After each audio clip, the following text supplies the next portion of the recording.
Hey, what's up, guys? It is Clay, and today I want to talk about boundaries. I've had a few people ask me about this lately, and it's been a massive topic in my own life for maybe the last couple years. It's something that I've really worked on. And how am I using that word? What do I mean when I say boundaries? Boundaries are basically like personal standards that you set up on how you would like to be treated. They're sort of like a company policy, but for yourself, like a personal policy. This is what is acceptable to me. This is what is not acceptable. And the key is to have these clear lines, so when somebody crosses the line, you can easily know and you can recognize that. So I think there's a lot of people out there that don't even realize they have poor boundaries, especially if you're used to being with toxic people, like narcissistic people. You probably will have had a hard time saying no. And that's really what boundaries are. It's saying no, that right there is not acceptable behavior.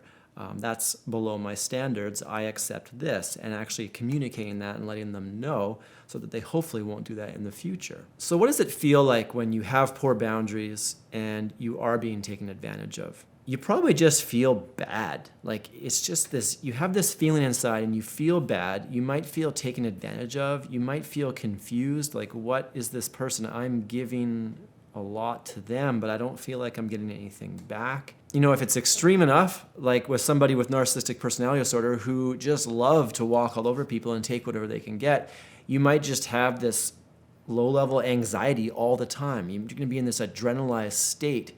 You can't really figure out why. All you know is you feel bad. You almost feel guilty telling these people no. And I think that's one of the keys to knowing if you're in a narcissistic abuse situation is narcissists kind of train people to be scared to say no. Because if you say no to a narcissist, they usually can get pretty upset and get angry. And actually, that's one of the tests of narcissism. According to Richard Grennan, he's got this thing. There's a few different people I listen to about narcissists, but Richard Grennan has this thing. It's called the smiling no test, I believe. And basically, a normal person, you should be able to say a respectable no to. If they ask you to do something and it doesn't align with your goals, wishes, or your time right now, you can say no. And if they freak out, that's usually a bad sign. So I'm going to slant this video a little bit towards the INFJ personality. If you don't know what that is, don't worry about it. I think boundaries, basically, everybody needs them. Every personality, every type of person really needs boundaries. Certain types of people struggle with it more, though, definitely. Certain types of people seem to have a natural knack at making boundaries. They don't get taken advantage of like other people do. So I happen to be INFJ. Which is one of the 16 types according to Myers-Briggs. Some people agree with that system, some people don't. But I've found some value in it. So the reason I decided to make this video from more of an INFJ perspective is I think we have a couple qualities about us that kind of make us extra susceptible to having poor boundaries. And I'll explain why here. So I have covered a little bit about what I'm going to talk about here in other videos that I've done, but it's all relevant to boundaries as well. So I'm just going to quickly go over it. So every personality seems to have different strengths and weaknesses, and those can kind of be described in these cognitive functions. So the top two functions of the INFJ, which is sort of our dominant function. So the first one is the dominant function. The second one is also very strong. So it's introverted intuition is our dominant. The second one is extroverted feeling. So introverted intuition is all about kind of decoding information. It's almost like putting together a puzzle. You take all this data in and you can kind of like, it might take a while, but eventually it all clicks and you can kind of make sense of things. It's really good at looking for paths through and finding goals and deciding what you really want to do. So the second thing is the extroverted feeling, and that basically is about reading other people's emotions and feelings. So say you're hanging out with your friend, you can kind of tell there's something wrong with them, and you can kind of like read between the lines and almost figure it out. And the extroverted feeling and the introverted intuition kind of work together to sort of decode people. And that's why, you know, a lot of times INFJs might end up as good counselors. INFJs can do lots of different jobs. It's sort of one of the cliche jobs that people talk about with INFJs, although INFJs, I think, are good at lots of things. That's one of them because they happen to be good at reading people. But, you can use those same skills in other jobs as well. But basically, the introverted intuition is there to almost act as a check towards the extroverted feeling. Because if you let the extroverted feeling kind of just go wild, let's say you remove the introverted intuition there, basically it can read other people's emotions, and it's almost like we get uncomfortable when other people aren't doing well and we want to help them. Or let's say this person, we know they really need something, and you kind of your empathy kind of kicks in and you want to help them. Or let's say they just straight out ask. Let's say they're trying to get something out of you. The extroverted feeling just sort of becomes a people pleaser function if it's left there by itself. The introverted intuition almost acts as a bit of a check and balance towards the extroverted feeling. So the introverted intuition basically can decode things and see people that are manipulating you. They can sort of figure things out. They can kind of see behaviors and see things that maybe aren't healthy that other people are doing to you. Introverted intuition is also really good at sort of picking up patterns and seeing through the pattern to basically predict the future. So if somebody is, been doing something really repetitive to you that's not healthy, you're going to pick up on that if you have strong introverted intuition. Healthy introverted intuition can recognize abuse. But if the introverted intuition isn't trusted, then you're basically wide open for abuse because you're not trusting yourself. You might, your subconscious might tell you, this isn't healthy. I don't know if this is such a good thing this person is doing to me. And then you just get tricked right back into it. Manipulation can really trick you if your introverted intuition is weak. So how do you end up with weak introverted intuition as an INFJ? So Scott Morgan on YouTube, he talks about INFJs quite a bit. I got this from him. Basically, why might you have weak introverted intuition? Basically, maybe it was never developed in you, or you were never reassured as a child or a young person that what you were thinking was actually sane. And so you could actually grow up thinking things, or you having these subconscious thoughts or feelings that this isn't right, but everybody else says it's fine, everybody else is doing it, so it's almost like you don't trust it. If you grow up in a situation where nobody is mirroring back healthy introverted intuition, you might get to a point where you just don't even trust it. If that happens, your extroverted feeling is the next function, kind of just take over, and then you end up a people pleaser. So here's the problem. If you don't have boundaries, somebody can just take too much of you to the point where they just take all of your energy. As an INFJ, you need to keep some energy for yourself for self-care. I think we're susceptible to just giving everything away to the people around us, and then we're just depleted in a corner, one day and just completely spent, and we're like, what's wrong with us? It's because we're giving too much away. We have to keep something for ourselves. So that's where boundaries come in. Basically, you have to conserve some of your energy for your own work, for your own self-care. You need to conserve some space and time to be alone. I think you need to save some space to be creative, to work towards your goals. I think all these things are important. And making that time and space to do those things requires saying no to other stuff. If you say yes to everything, you're just not going to have any time. You're just going to be constantly bombarded with doing other people's stuff. And so here's an example. In the past, I've done quite a bit of video production and photography, and people used to ask me all the time to make videos for them, like friends or acquaintances or like nonprofits, and I'd always sort of have this feeling like, oh, I really should help these people. It's a good cause, or I would feel bad saying no. And then in the end, I have all this work of my own, but yet here I am doing other people's work before my own. And I think there should be some time set out to help other people, to do stuff for the things you care about. Like, let's say there's a certain nonprofit that you like, or, helping people less fortunate. I really do think that you should set aside some time for that. But if it gets to the point where it's basically too much, or it's taking away all your time, or now you don't have time for your own work, that is a problem, and that is a good sign that you need some boundaries. Because if you don't get a hold of that, you're going to end up resenting these people. For one, you're going to start feeling bad about yourself. You're going to get anxious. You're going to get depressed. Like if you're not leaving time for self-care, all of a sudden one day you're just going to be like go into a depressive state, and you might have some major depressive episode because you just got nothing left. And in worst cases, like let's say you're dealing with somebody who has narcissistic personality disorder, they'll take and take and take until you're just completely depleted.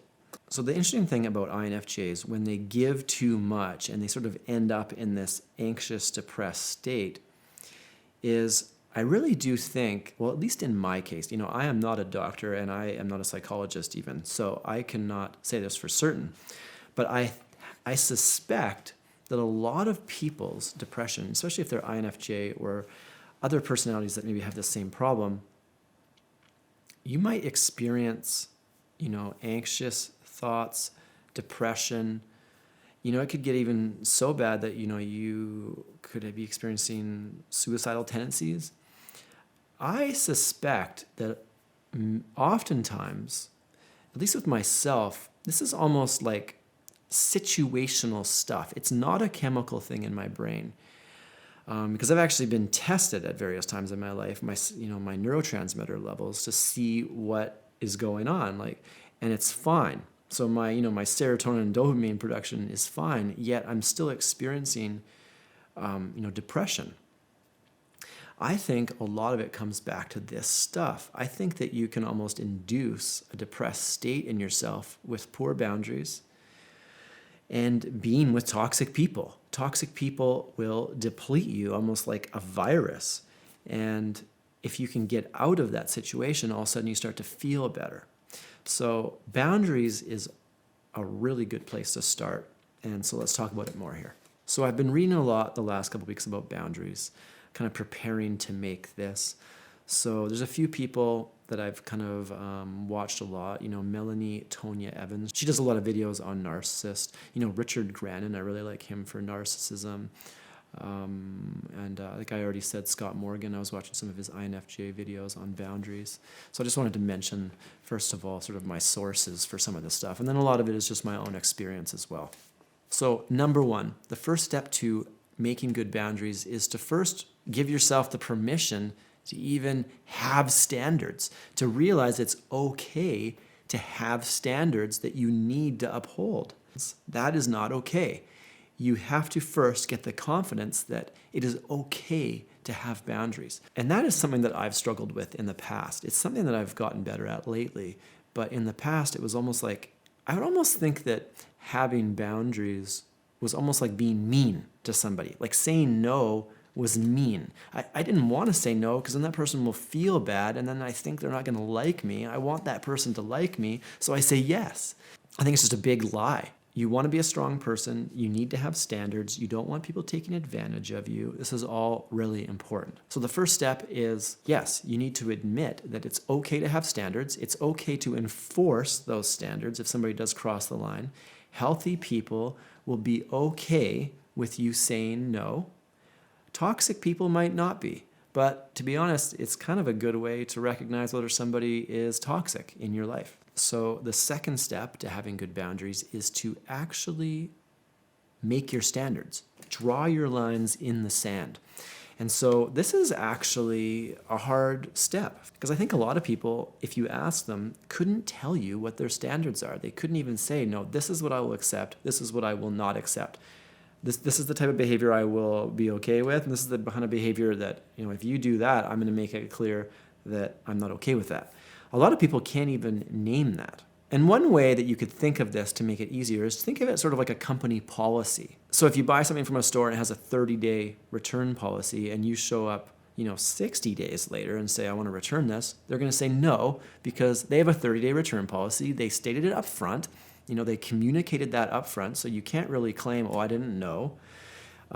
You had a period of time to return it, and it was your choice to go outside that window and try to return it later. So a good company policy kind of like almost, it's like the policy takes the blame, not necessarily the person that is telling you the policy. And that's how you can look at it for yourself as well. You can make a boundary. It's almost like a policy. It's like, sorry, this is like a blanket policy and it's applicable to everybody, not just you. And so in that way, it's not really considered disrespectful to one person. Because if you say to somebody, well, I let everybody else do this, but I'm not letting you do this, then that could come across disrespectful. So a good boundary is basically just a clear line in the sand that you don't want crossed by anybody. And so it's not personal to a specific person, generally speaking. So the third step to creating good boundaries is to actually communicate them.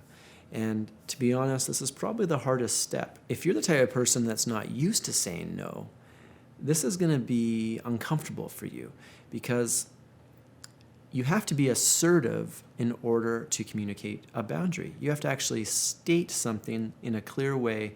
This is what is acceptable to me. Here's the thing, and I got this from Scott Morgan, I believe, as well. It's possible to be assertive without being aggressive. And a lot of people almost confuse those two things because a lot of times people use aggression in order to be assertive. It's assumed that being assertive is aggressive. It's just not true. You can be assertive in a respectful way, state your intentions, state your boundaries, and it doesn't have to be aggressive or angry. So I think a great way to be assertive without being aggressive is to almost thank the person for thinking of you.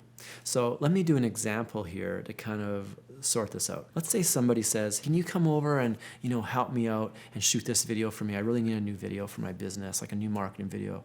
It would really help me out. So the first step is to realize I have a boundary, and that is I'm not doing free work for people that are like huge jobs like that. Like I'm not going to do 10 to 20 hours worth of work for free. And sort of that is my standard that I've set up for myself. I'm not going to do it unless it's paid because it's just too much work. So I know that's my boundary. Here's this person trying to cross my boundary. So what am I going to do? If you're an INFJ people pleaser with weak introverted intuition and you're just all people pleaser mode, it's going to be really hard to say no. And I think this is where a lot of people, they kind of make up some stupid excuse like, oh, I'm too busy today, or I'm working on this and I just can't. Otherwise, I'd love to. You should say something more assertive that is not just because you're busy. So here's a trick I use.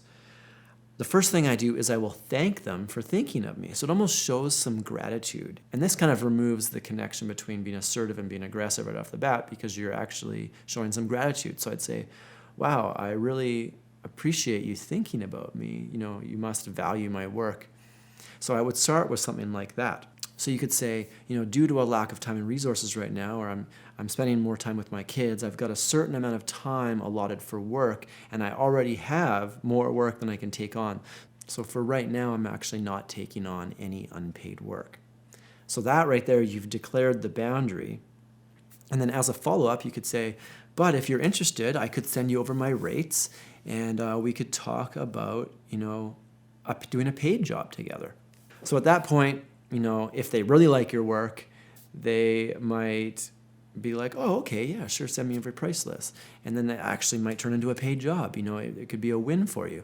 But, more often than not, sometimes people are just trying to get free stuff or they're trying to take advantage of you and then they go away. And basically, that's good for you too. You don't have to do the free work. You didn't want to do it. Now you don't have to. So really, it's a win-win. The trick is just to say it in an assertive but kind way that sounds respectful. And so what do you do if somebody doesn't respect your boundaries? Let's say you have a toxic person in your life or a narcissist. What is a narcissist? A narcissist is somebody who's basically lacking empathy. I think that's one of my best definitions at this point. They're lacking empathy towards you and what you want. Basically, they want things, they know what they need, and they will kind of use you to get it. So a narcissist is always looking around at who can they use to get their stuff done or get their needs met or validate them. Oftentimes narcissists, they sort of put out this self-image that they need people to validate. That's called narcissistic supply. So if you put up a boundary, a narcissist is not going to like it. That is a telltale sign that somebody's a narcissist. If you say no to somebody, just a simple no, oh, no, I'm not going to do that. Even if it's ridiculous and they freak out, that's a red flag. So here's an example. Let's say your neighbor were to, on a Saturday morning, you're outside, they're outside, and they're like, hey, can you come over here and cut my grass? It really needs, my grass really needs to be cut, and, I think you should come do it. You would look at them and you'd be like, no, I'm not going to come cut your grass, right? That's like an almost implied boundary. You're not expected to cut your neighbor's grass. What if it's a family member? Now, all of a sudden, it starts to get a little murky, and people will start doing this work that shouldn't be done for their family member. Like all of a sudden, your sister, your brother, your aunt, your uncle calls you up and, wants you to come over and cut their grass. You might actually go do it. And, if there's a real reason why they need help doing that, then maybe you actually do want to help. Like, let's say, your uncle's got a bad hip and he literally can't walk and he doesn't have anybody to help him, then whatever. Obviously you want to help your family members. But I've noticed with a narcissist, it's sort of like they just don't feel like cutting their grass, so they'll call you over, just to see if you'll do it. And if you don't know how to say no, all of a sudden you're over there cutting their grass, while they're sitting inside watching Netflix. I have a person in my life like that, and it is literally ridiculous the things that this person can make other people do. It's almost hilarious once you start to recognize it. Are you kidding me? They asked you to do that and you did it? I mean, it is ridiculous. So if somebody actually crosses your boundaries, it just goes back to step 3. You have to communicate it. It's like, I'm sorry, I am not going to come cut your grass. And you can say that in a creative way, but basically, that's what you need to say. Say it in a respectful way. Be assertive. The narcissist might freak out. That's just what narcissists do, though. So, I mean, that's the tricky thing about narcissists is like they want things from you. And when you don't do them, they might be upset. But you have to get to a place where you're okay with that. You can't just let people walk on you. And, hopefully that narcissist isn't in a commanding place in your life. Like, if you're married to one, that's a tricky situation. All right, so there's one more thing I want to talk about with boundaries. So you've set up your boundary, and you're feeling good because if somebody, tries to cross it, now you tell them, and you communicate it clearly, and they know where the boundary is, and you hold that boundary. Great.